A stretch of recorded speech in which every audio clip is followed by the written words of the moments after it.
नहीं करवा सकती। मींस उसको पहले मशीन लर्निंग आपको कवर अप करवानी पड़ेगी। आप मशीन लर्निंग के बाद आगे आर्टिफिशियल इंटेलिजेंस या डाटा साइंस की तरफ मूव ऑन कर सकते हो। आप विदाउट मशीन लर्निंग आप उन दोनों की तरफ मूव ऑन नहीं कर सकते।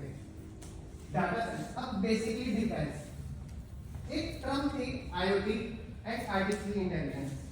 एक दो टर्म आती है हमारे पास, IOT and artificial intelligence. Both are different things. IOT होता है आपका कोई हार्डवेयर चल रहा है, थ्रो चलता है वो एम्बेडेड सिस्टम। जो एम्बेडेड सिस्टम के थ्रू आपका सिस्टम चल रहा है, वर्क कर रहा है, वो हमारा आता है आईओटी में। बट जब सिस्टम आ जाए, ना ही कोई एम्बेडेड सिस्टम है, सिर्फ आपका एक सॉफ्टवेयर है, वर्चुअल मशीन, जिसमें आपका कोड प्रॉपर रन कर रहा है, उस चीज को हम कहते हैं आर्टिफिशियल इंटेलिजेंस। या वो पॉसिबल ही नहीं है वो चीज आपकी। आपको हमेशा एक चीज के साथ स्टेप बाय स्टेप चलना पड़ता है। जैसे ही आप उस स्टेप को डेली के फॉलो करने लगोगे, सबसे पहले होता है आपने जिस फील्ड में जाना है उस फील्ड का आप बनाओ एक सर्कुलर, एक रोड मैप। जिस रोड मैप पे आपकी चलना एक गाइडेंस दी जाती है, जिसमें हम आपको प्रॉपर एक पर्टिकुलर वे में चलने का तरीका बताएंगे।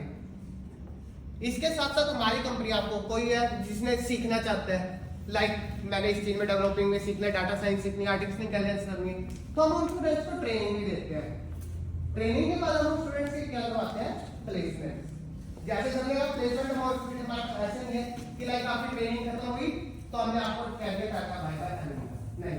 जितने तक आपकी प्लेसमेंट नहीं होती उतने तक हमारी कंपनी आपने क्या करवाएगी, इंटरव्यू कंडक्ट आउट।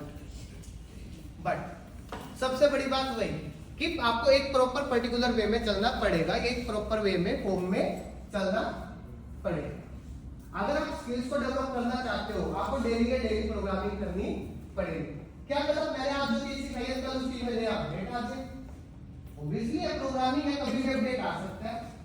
पहले एक लैंग्वेज चलती थी, आज 10 लैंग्वेज आई हुई है। किसी ना किसी चीज से तो आई नहीं है। एक चीज को नेग्लेक्ट कर रहे हैं जब भी तो नई पॉजिटिव चीज आ रही है।